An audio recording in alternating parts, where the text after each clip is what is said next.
નમસ્કાર, હું છું કેતલ અને આપ જોઈ રહ્યા છો CB24।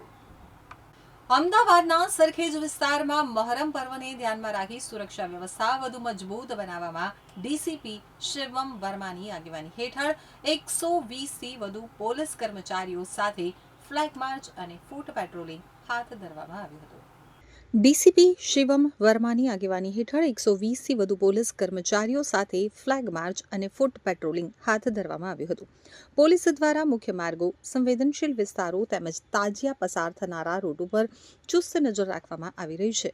કાયદો અને વ્યવસ્થા જળવાઈ રહે તેમજ મહોરમનો તહેવાર શાંતિપૂર્ણ માહોલમાં ઉજવાય તે માટે પોલીસ તંત્ર સંપૂર્ણ રીતે સજ્જ હોવાનું અધિકારીઓએ જણાવ્યું હતું।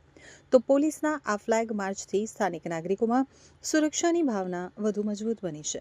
હાલ સમગ્ર વિસ્તારમાં શાંતિપૂર્ણ માહોલ જોવા મળી રહ્યો છે અને પોલીસ દ્વારા સતત પેટ્રોલિંગ કરવામાં આવી રહ્યું છે।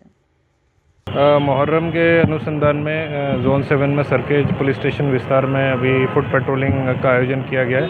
इसमें 116 जितने पुलिसकर्मी हैं जो सरखेज के वेरियस विस्तार में फुट पेट्रोलिंग कर रहे हैं और सभी शांति से पूरा बीत जाए ऐसी प्रिपरेशन पुलिस की है।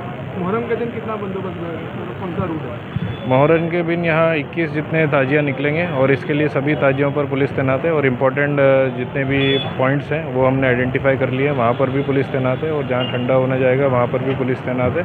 कुल 500 से ऊपर की पुलिस यहाँ पर तैनात है और फुल अलर्ट मोड में। और कितने ताजियों को परमिशन दी है? 21 ताजिए की परमिशन सरखेज और वेजलपुर मिलाकर दी हुई है और इन सभी के लिए पुलिस पूरी तरह से प्रिपेयर्ड है।